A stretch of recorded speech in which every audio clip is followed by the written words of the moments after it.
इस कहानी की शुरुआत नाइटली सिटी के सीन से होती है, जहाँ विहीन अपनी जान देने के लिए माउंटेन पे चढ़ गया था और जब वो कूदने वाला था तभी लावान जी ने उसे पीछे से पकड़ लिया था। तभी वो जोर से चिल्ला के कहता है कि लजब मुझे जाने दो, मुझे जाना है।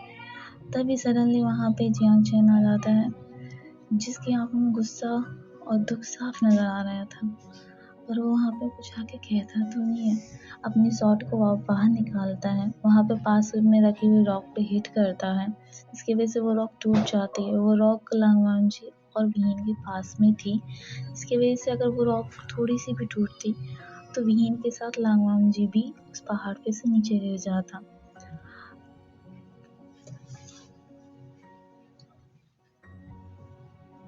तभी विहीन देखता है कि लांगवान जी के हाथ में तो स्ट्रेंथ ही नहीं बची जिससे उसे होल्ड भी करके रख सके। तभी विहीन अपने हाथ को झटके से उससे छुड़ा लेता है, मुस्कुराते हुए उस पहाड़ से नीचे गिर जाता है। जब विहीन की आंख खुलती है तो वो खुद को एक वाइट और ब्लू कलर के थीम वाले रूम में अपने आप को पाता है और वो चारों तरफ देखता है। उसे फर्नीचर भी कुछ जाना पहचाना सा लग रहा था और वहाँ के एयर में उसे सैंडलवुड स्मेल भी आ रही थी, जिसे गैस करने में उससे ज़्यादा वक्त नहीं लगा कि वो घुसू में है और जिंगशी में बैठा हुआ है। तभी वो सडन थोड़ा कंफ्यूज होता है, बेड पे से उठता है और डोर खोलने के लिए डोर के पास जाता है। वो जैसे ही डोर को हाथ लगाता है, उसका हाथ डोर से आर पार निकल जाता है, जिसे देख के वो बहुत डर जाता है। अपने हाथ को झटके से वापस लेता है और वहाँ डर के मारे कांपने लग जाता है। उसे बाहर भी जाना था और उसे डर भी लग रहा था। तभी वो डिसाइड करता है कि वो अपनी आंखें बंद करेगा और जब तक चलेगा जब तक कि वो इस रूम से बाहर नहीं निकल जाता। वो ऐसे ही करता है, अपनी आंखें बंद करता है और रूम से बाहर जाने की कोशिश करता है। वो आंखें तब खोलता है जब वो रूम से पूरी तरीके से बाहर आ जाता है। वो थोड़ा मुस्कुराता है पर उसकी मुस्कुराहट ज़्यादा दिन नहीं चलती। तभी वहाँ पे लैंड सोल्जर्स आ जाते हैं, वहाँ पे पेट्रोलिंग कर रहे थे। वो उसी डायरेक्शन में आ रहे थे, तो विहीन को थोड़ा डर लगता है। वो दोनों लैंड मेंबर्स एक दूसरे से बातें करते हुए विहीन की साइड से ही पास हो जाते हैं। वो उसे नोटिस तक नहीं करते। ये बात विहीन को बहुत ज़्यादा बुरी लगती है कि उसने उसे नोटिस क्यों नहीं किया। तभी वो उनका अटेंशन ग्रैब करने के लिए उल्टी सीधी हरकतें करने लग जाता है, पर वो लैंड मेंबर्स का ध्यान अटेंशन अपनी तरफ अट्रैक्ट नहीं कर पाता।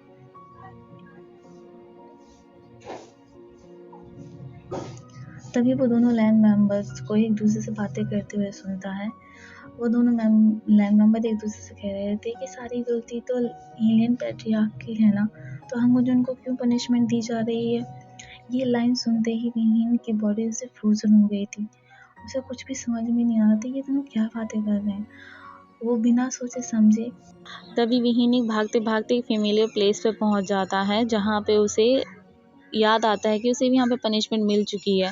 तभी वो अपनी नज़रों को चारों तरफ करता है तो उसे लांगवान जी दिख जाता है, जो अपनी नीज पे बैठा हुआ था और उसके सामने लैंड लीडर्स खड़े हुए थे। उसका एल्डर ब्रदर था, उसका भाई था, जो उसे इस बात के लिए कह रहे थे कि तुमने हीलियन पैट्रियार्क को डिफेंड करने की कोशिश की है, इसलिए तुम्हें 33 कोड़े मारने की सज़ा दी जा रही है। ये ये सज़ा सुनते ही भी लांगवान जी ने अपना हेड डाउन कर लिया था, जैसे वो अपनी पनिशमेंट लेने के लिए तैयार हो, और उसे पनिशमेंट मिलना शुरू होती है तो उसके वाइट कलर के रोब्स रेड कलर के रोब्स में बदलने शुरू हो जाते हैं। ये देख के विहीन को बहुत ज़्यादा दर्द होता है, तो भागते हुए आके चिल्ला के कहता है कि गलती उसकी नहीं, गलती मेरी है, मुझे पनिशमेंट मिलनी चाहिए, आप उसे क्यों पनिशमेंट दे रहे हो। पर उसकी ये बात किसी के कानों तक नहीं पहुंचती। ये देख के विहीन को बहुत ज़्यादा बुरा लगता है। वो तुरंत ही वहीं लांगवान जी के पास में नीज पे बैठ जाता है और उससे कहने लग जाता है कि लज्जा मुझे माफ़ कर दो, मुझे माफ़ कर दो। और ये कहते कहते वो वहीं रोने लग जाता है। वो रो रहा था अपनी सिस्टर के लिए, जो उसके लिए जान तक दे सकती थी, और उस पर्सन के लिए जो उसके वजह से इतना ज़्यादा पेन बेयर कर रहा है। तभी लांगवान जी की पनिशमेंट पूरी हो जाती है और उसके एल्डर ब्रदर उसे हेल्प करते हुए उसे जिंगशी ले जाते हैं, उसके वॉर्म्स को ट्रीट करते हैं, और इस दौरान विहीन देखने के अलावा कुछ भी नहीं कर पा रहा था।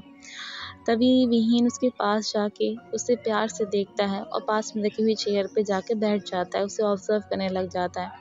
कुछ समय बीतने के बाद लांगवान जी को होश आता है और वो थोड़ी हलचल करता है और उठने की कोशिश करता है। तभी विहीन कहता है कि लज्जा तुम्हारे वॉर्म्स अभी हील नहीं हुए हैं। तुम्हें कहीं भी जाने की कोई ज़रूरत नहीं है, बैठ जाओ। पर ये आवाज़ लांगवांग जी के कानों तक नहीं पहुंचती। वो अपने रोप्स को फिक्स करता है, अपनी विजन को होल्ड करता है और वहाँ से चला जाता है और विहीन उसके पीछे पीछे चला जाता है। जब वो लांगवांग जी का पीछे करते हुए एक फेमिलियर प्लेस पर पहुँच जाता है, वहाँ पे लैंड मेंबर्स की फाइट हुई थी, बिलियो माउंटेन्स। वहाँ पहुँच जाता है वो।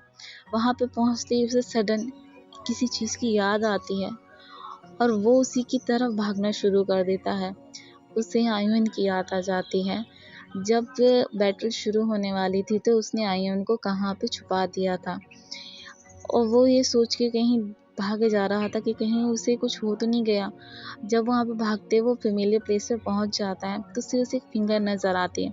जब उसके पास जाके देखता है कि आयुन ठीक है तो तो विहीन वहीं रोने लग जाता है कि थैंक गॉड तुम ठीक तो हो, प्लीज़ मुझे माफ़ कर दो, मैं तुम्हारी इतनी बीमारी की हालत में भी तुम्हें यहाँ छोड़ के आ गया हूँ, क्योंकि आयुन की तबीयत ख़राब हो गई थी वहाँ पे। फिर वो मदद के लिए चारों तरफ देखने लग जाता है तो आयुन तभी अपने अनकॉन्शियस स्टेट में विहीन को देख लेता है और उसकी तरफ अपना हाथ बढ़ाता है उसे पकड़ने के लिए, पर वो उसे पकड़ नहीं पाता। उसकी बॉडी से उसके हाथ पास आउट हो जाते हैं।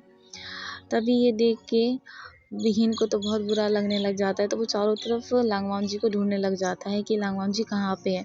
वो देखता है कि लांगवान जी उससे अपोजिट डायरेक्शन में उससे दूर जा रहा है। तभी वो उसके पीछे पीछे भाग कर जाता है और उससे आवाज़ लगाने लग जाता है। उसकी किसी भी आवाज़ का लांगवान जी की ईयर्स पे कोई फ़र्क नहीं पड़ रहा था, पर उसकी लास्ट आवाज़ उसे पिकअप करती है और लांगवान जी पीछे मुड़ के देखता है तो उसे एक फेमिलियर फिगर्स नज़र आती है, पर वो फिगर एक तरफ पॉइंट आउट कर रही थी। लांगवान जी बिना हेजिटेशन के उस डायरेक्शन में भागना शुरू कर देता है और आयुन के पास पहुंच जाता है। तभी उसे फेमिलियर वॉइस फिर सुनाई देती है जो उससे कह रही थी कि लजा इसकी हेल्प करो।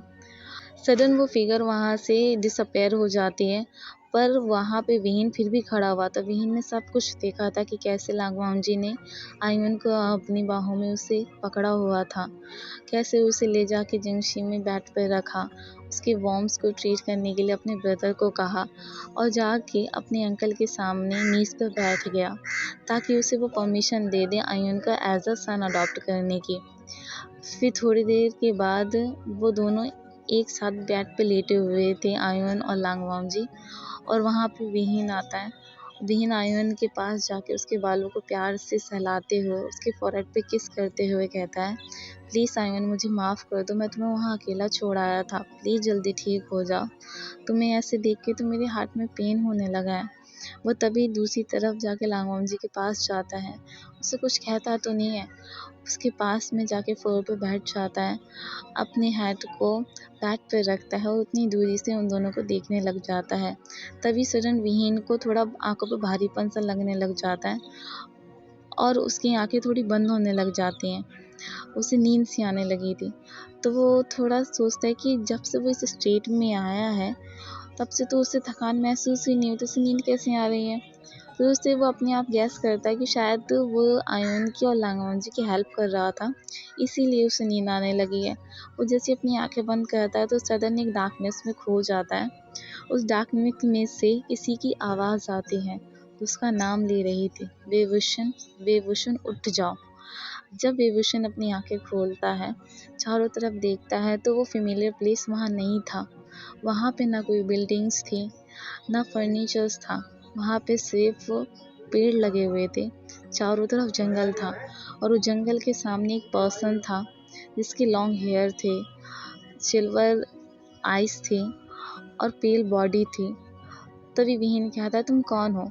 तभी अननोन पर्सन कहता है कि तुम्हें ये जानने की कोई ज़रूरत नहीं है कि मैं कौन हूँ, मैं कोई स्पेशल पर्सन नहीं हूँ, मैं तो वो पर्सन हूँ जिसने तुम्हें बचपन से लेके अभी तक तुम्हारे सभी कामों को देखा है। तुम्हारी विश को पूरी करने के लिए मैं आया हूँ यहाँ पे, और मैंने तुम्हारी विश को इसलिए पूरा किया है क्योंकि तुम कोई इविल पर्सन नहीं हो। किसी इविल पर्सन के थ्रू तुम्हें इस तरीके से कैप्चर किया कि वो सारी इविल थिंग्स को तुमसे जोड़ दिया गया है। तुमने किसी का बुरा नहीं किया, तुम्हारा हार्ट प्योर जेड की तरह है। तुमने अपने ब्रदर की जान बचाने और इनोसेंट वैन मेंबर्स को प्रोटेक्ट किया है, जिसका गवाह मैं हूँ। तभी विहीन कहता है, शायद आपने नोटिस नहीं किया है, मैं पहले ही मर चुका हूँ। अननोन पर्सन कहता है, इसलिए तो मैं तुम्हें वापस भेज रहा हूँ, क्योंकि मुझे कुछ वर्ड्स को करेक्ट करना है और तुम्हारी इस जर्नी में मैं तुम्हारी हेल्प भी करूँगा।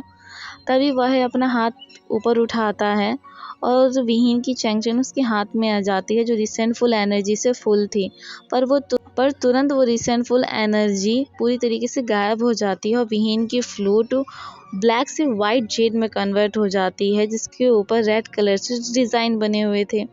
तभी अननोन पर्सन चैंगचंग विहीन को देते हुए कहता है, अब ये पूरी तरीके से क्लीन हो चुकी है, तुम इसका यूज़ पहले की तरह कर सकते हो। विहीन फ्लूट को हाथ में लेता है और जैसे ही वो फ्लूट को एडमायर करने से पहले ही एक बार फिर वो डार्कनेस में खो जाता है।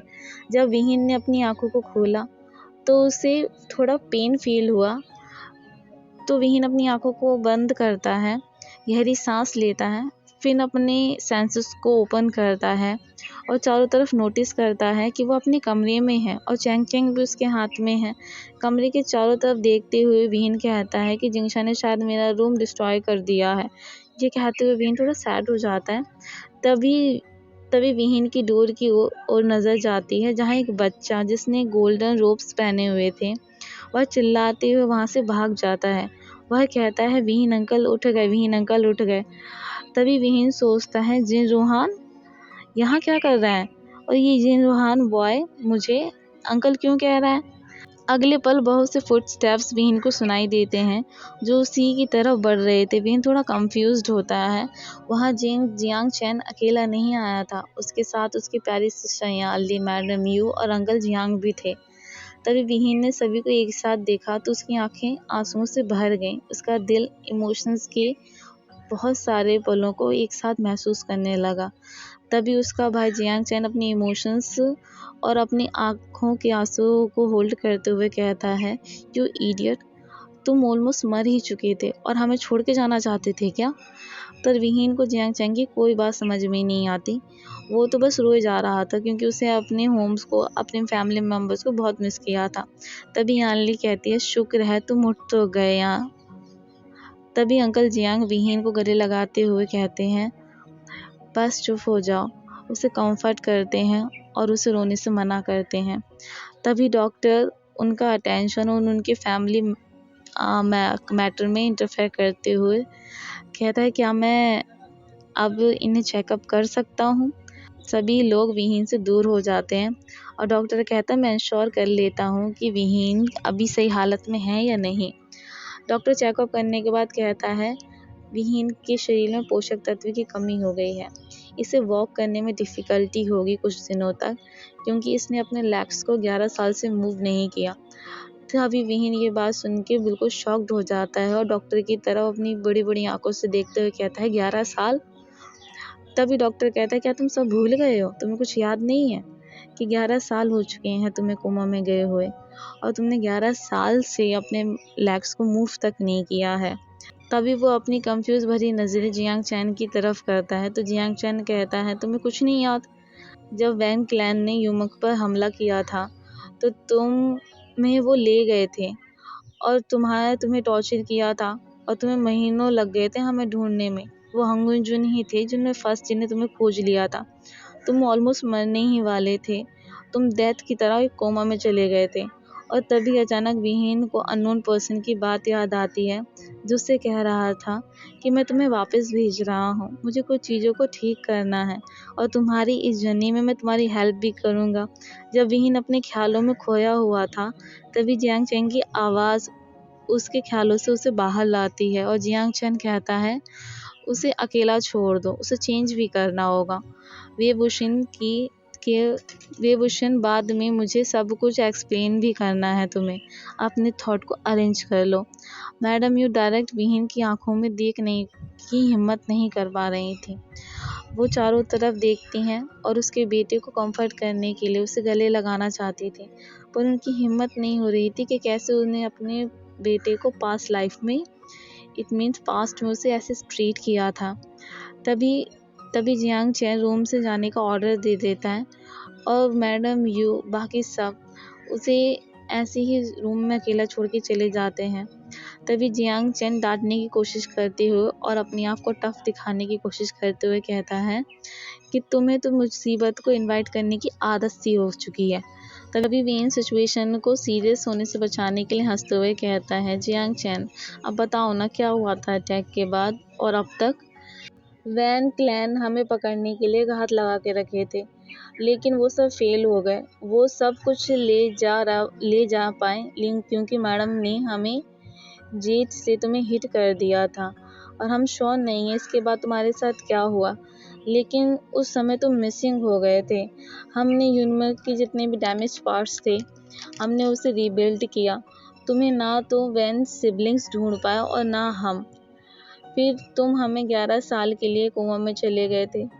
अब नौ यानली की शादी हो चुकी है और जीलिंग 15 साल का हो चुका है। तो ये विहीन कहता है तो वैन मेंबर्स के साथ क्या हुआ। यांगशन कहता है जहाँ तक मुझे याद है कि वैन चाओ ने वैन मेंबर्स को मारने का आदेश दिया था, लेकिन वैन क्वीन ने सभी को बैटल से फील्ड से सेफ प्लेस पे शिफ्ट कर दिया था और अब वैन क्लैन का लीडर उसका भाई है। बहुत कुछ हुआ है।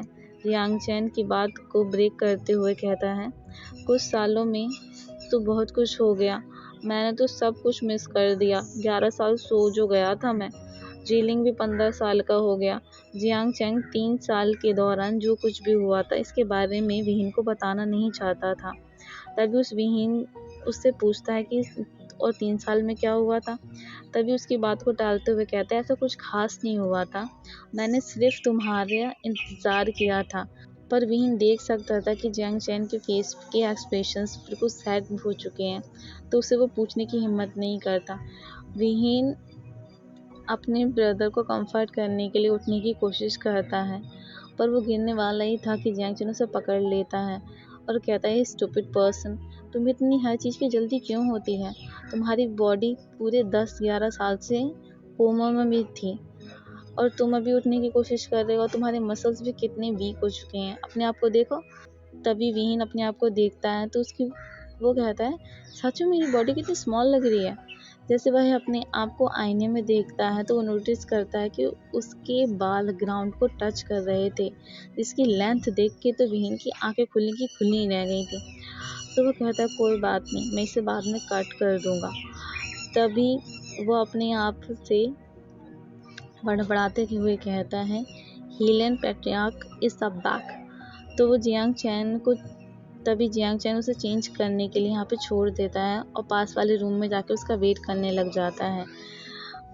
जियांग चैन विहीन का वेट कर रहा था, वो तभी विहीन को अपनी तरफ आते हुए देखता है तो उसे विश्वास नहीं हो रहा था कि जो पर्सन 11 साल से सोया हुआ था वो नॉर्मल वॉक कैसे कर रहा है।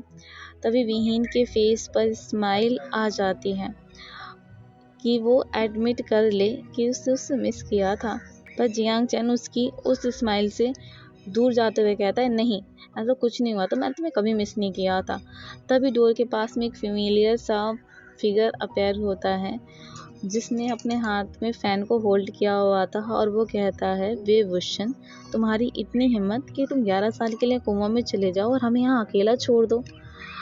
और तभी वो विहीन को गले लगाते हुए कहता है वे वुशन, तुम कोमा में चले गए थे और मुझे इसके साथ अकेला छोड़ दिया था। इसने मुझे कितना बुली किया, कितना परेशान भी किया था। विहीन कहता है ठीक है बहुत हुआ, अब तुम रोते हुए कितने ज़्यादा भद्दे दिख रहे हो, अब रोना बंद भी करो। तभी नए हुसैन फेस पे पाउट करते हुए और अपने आंसू को पोंछते हुए कहता है ऐसा कुछ नहीं है, और अपनी नाराज़गी दिखाते हुए कुछ कहने वाला ही था कि तभी याली रूम में आ जाती है और वो कहती है आशिन तुम ठीक हो। आशिन कहता है हाँ मैं अब ठीक हूँ। तभी याली कहती है क्या तुम किसी से मिलना चाहोगे।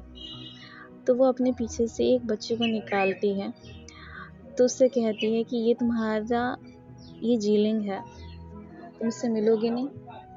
तभी विहीन कहता है हाँ हमें इससे थोड़ी देर पहले मिला था, शायद हमें प्रॉपर इंट्रोड्यूस नहीं किया। मेरा नाम वेवुशन है, ये ये सब नज़ारा वहाँ पे जितने भी रूम में मेंबर्स थे वो सब देख रहे थे कि जीलिंग आखिर कैसे रिएक्ट करता है। जीलिंग बिना सेकंड थॉट के विहीन के ऊपर कूदते हुए कहता है, अंकल मेरा नाम जीलिंग है, मैंने अभी आपको बहुत मिस किया, आप कैसे हो? ये देख के सभी की आंखों में आंसू आ जाते हैं और उन दोनों की ऐसी बातें सुनकर यानली तो वहीं रोने लग जाती हैं। तभी यानली जब रोते हुए उन्हें देख रही थी तभी उसे अपनी चीक्स पे एक वार्म हाथ महसूस होता है जो उसके आंसू पोंछ रहा था और उसे आंसू पोंछते हुए देखती है कि वो आशियन है। तभी आशियन उसे गले लगा लेता है और वो तीनों मिलकर उसे कंफर्ट करने की कोशिश करते हैं। तीनों बॉयज उसे जब कंफर्ट कर रहे थे फिर भी यानली को रोना बंद नहीं हो रहा था। तभी वो तीनों की सिली फेस देख के वहाँ पे हंसने लग जाती हैं। विशन कुछ समय लोटस फियर में बिताता है और फिर वो डिसाइड करता है कि वो कुछ स्पेशल पर्सन से मिलने के लिए जाएगा, स्पेशली उस कोल्ड जेस से तो मिलने के लिए ज़रूर जाएगा। तभी वो कहता है कि लज्जा मेरा इंतज़ार करो, मैं तुमसे मिलने के लिए आ रहा हूँ। कुछ दिनों के बाद वो लोग गुस्से के लिए निकल जाते हैं। कुछ दिनों के बाद जियांग चैन और वेवुशन दोनों गुस्सू के लिए निकल जाते हैं और जब वीन गुस्सू के एंट्रेंस से पहुंचता है तो उसे अपने पीछे की सारी मेमोरीज आने लग जाती हैं कि वो कैसे एक स्पेशल फॉर्म में गुस्सू में आया था और उसने कैसे लांगवाम जी को देखा था, उसने क्या क्या काम किए थे। सभी मेमोरीज उसके दिमाग में बिल्कुल फ्लैश की तरह आ गई थी, सारे के सारे उसे याद। तभी तभी वो अपने आप से बड़बड़ाते हुए वहीं पे जाके कहता है कि लज्जा मुझे माफ़ कर दो, मुझे तुम्हारी बात सुननी चाहिए थी और तुम्हारे साथ ही गुस्सू में वापस आ जाना चाहिए था। तभी वो दोनों देखते हैं कि वहाँ पे गेट कीपर वहाँ के लैंड मेंबर्स उन्हें वो करते हैं और डायरेक्शन बता रहे होते हैं कि वहाँ किस डायरेक्शन में लैंड चैन उनका वेट कर रहा है। वो दोनों साथ साथ की जगह थोड़ा पीछे वेवुशन चल रहा था और जियांग चैन थोड़ा आगे चल रहा था। जियांग चैन को देख के तो वो देखते हुए कहता है, यंग मास्टर हमें तो लगा ही नहीं था कि आप हमें कभी गुस्से में मिलने के लिए भी आएंगे। तभी वो जियांग चैन के पीछे एक फेमिलियर फिगर को नोटिस करता है जिसके लॉन्ग हेयर थे, नो पोनीटेल थी और वो थोड़ा फेमिलियर सा भी लग रहा था और उसकी बॉडी भी थोड़ी पेल लग रही थी। वो तभी उसे नोटिस करता है और उसे घूर घूर के देखने लग जाता है। तभी जियांग चैन बीच में इंटरप्ट करते हुए और उस पर्सन का इंट्रोडक्शन देते हुए कहता है, ये वेवुशन है। तो वो तुरंत समझ जाते हैं कि ये वेवुशन है पर इसकी बॉडी से ये लग नहीं रहा था वेवुशन है और वो कहता है कोई बात नहीं। तो तभी वो दोनों मिलकर लंच चैन को रिस्पेक्ट शो करते हैं। वेवुशन की इस बदली हुई पर्सनालिटी को देख कर चैन के फेस पे स्माइल आ जाती है।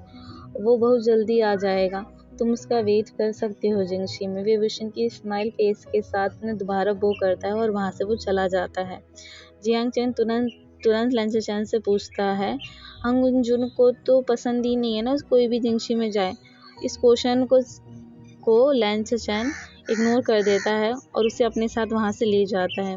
वेवुशन शांत होकर जिंगशी की ओर जा रहा था और उसे अपनी पहली बार यहाँ आने की याद आ जाती है कि वो स्पेशल फॉर्म में यहाँ आया था। ये सोचती ही उसकी बॉडी शिवर करने लग जाती है।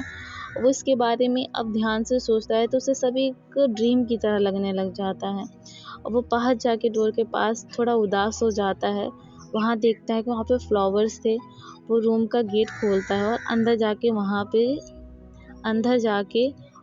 पे लज्जा का वेट करने लग जाता है। जब गुस्सू में लज्जा वापस आ जाता है तो उसकी न्यूज़ पहले ही हेल्टर के ब्रदर के पास में पहुँच चुकी थी क्योंकि वहाँ पे जिन वाइंगिन पहले ही आ चुका था। तभी कोई कहता है, लांगवांग जी। जब वो पीछे मुड़ के देखता है तो उसके एल्डर ब्रदर थे जिनके फेस पे एक इनोसेंट सी स्माइल थी। वो कहते हैं तुम्हारे रैबिट वाम जी वो जिमशी के डोर पे थे। वहाँ पे किसी को जाना अलाउड नहीं है तो कोई उन्हें लेके नहीं गया होगा। ये सुन के जियांग चैन को तो गले में चाय ही फंस जाती है और लैन सी चैन उसके प्यार से उसके पीठ को पैट करते हैं और लांगवांग जी अपनी जिंशी की ओर चला जाता है। वो अपने कमरे में देखता है तो उसके रैबिट्स के पास पिंक फ्लावर पेटल्स थे जो साफ इंडिकेशन कर रहे थे कि उसके पीछे रूम में कोई ना कोई आया है। उसे अपनी विजन्स को होल्ड किया और उस चारों तरफ देखने लगा। जब वो अपनी बैक डोर के पास जाता है तो वो नोटिस करता है कि Bye bye everyone. See you in the next part.